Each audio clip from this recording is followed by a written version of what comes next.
نبی صلی اللہ علیہ وسلم نے اس بچے کو روتے ہوئے دیکھ کر اس کی آنکھوں سے آنسو پڑتے ہوئے دیکھ کر میرے نبی کو ترس آ گیا، رحم گیا، کہا سعد یار اس کو جان ہے، اس کو جان ہے، اس کے ذوق اس کے شوق کو نہ ہو۔ سیدنا عمر چل پڑے،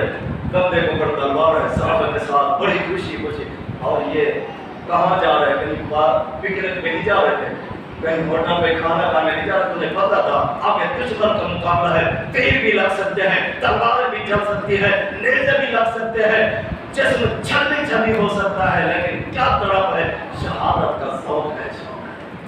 صحابہ کہتے ہیں عجیب منظر ہم نے دیکھا، جیسے ہی دشمن کی سب میں گھسا، کیونکہ قد چھوٹا تھا، بچہ تھا، معصوم، اوپر کو ہاتھ جاتا نہیں، کسی کے ٹخن پہ مار رہا ہے، کسی کے پنڈلیوں پہ مار رہا ہے، کسی کے گھٹنے کاٹ رہا ہے، کوئی وہاں گرا پڑا ہے، کوئی وہاں گرا پڑا ہے، نظر